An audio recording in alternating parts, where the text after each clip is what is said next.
పలాస నియోజకవర్గంలో కాశీబుగ్గాలో నిర్మితమైన శ్రీ శ్రీ శ్రీ వెంకటేశ్వర స్వామి ఆలయంలో అర్ధరాత్రి దొంగతనం జరిగింది. సుమారు 80 లక్షల రూపాయల విలువగల బంగారు మరియు వెండి ఆభరణాలు దొంగతనం జరిగింది. హరిముకుంద పండ తెలిపారు. పోలీసులకు సమాచారం ఇవ్వగా పోలీసులు చేరుకుని అక్కడ జరిగిన దానిపై పోలీసు పూర్తి దర్యాప్తు చేసి వివరాలు తెలియజేయాల్సి ఉంది.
అది ఎంత టైం ఎప్పుడు అయింది? అది నాకే తెలుసా అన్ని ముసీలు ఉన్నాయి.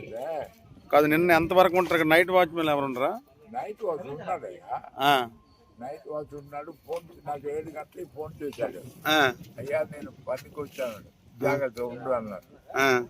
ముసీలు ఉండు కదా, మరి నేను బయటికి రాను. రాత్రి అలాగా చెప్పి పడుకున్నాను. అయ్యా ఎన్ని విగ్రహాల దగ్గర దొంగతనం అయింది? స్వామిది అన్ని ఎత్తి వెళ్ళిపోయారట. మా అమ్మల్ని తెలియదు. స్వామిది ఇది తర్వాత భద్రుడికి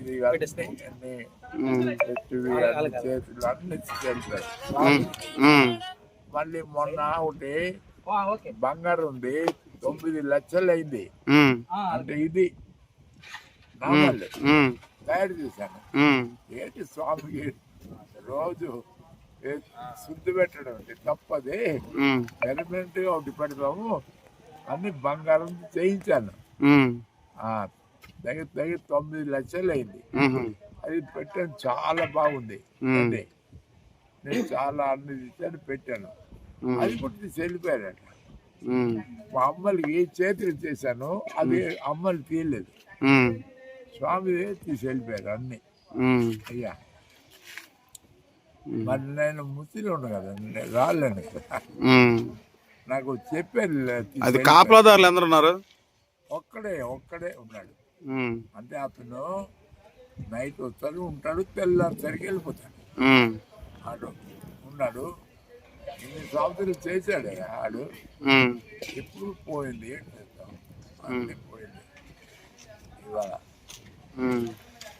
ఇవాళ సోమవారం అయ్యా, నేను బీదలకి అన్నం పెట్టాలా. కళ్ళు నిన్న ఆడవాళ్ళకి 600 ఇవ్వాలా. గోధుమ పిండి కిలో, బంగాళదుంపలు ఇవ్వాలా. అందరు ఆడవాళ్ళకి వచ్చినారు. మగవాళ్ళకి 300 ఇవ్వాలా. అంటే అనాథులకి కదా, అందుతో వెళ్ళిపోతున్నా. అయ్యా అమ్మ వెళ్ళి చూడు ఏంటంది అన్నాడు. మా అమ్మ నేను వచ్చాము, మళ్ళీ వెళ్ళిపోతాను.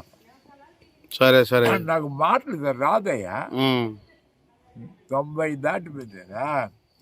ఈ మాటలు కొద్దిగా ఇదైపోతుంది. సరేనా, పదండి అయితే అక్కడికి.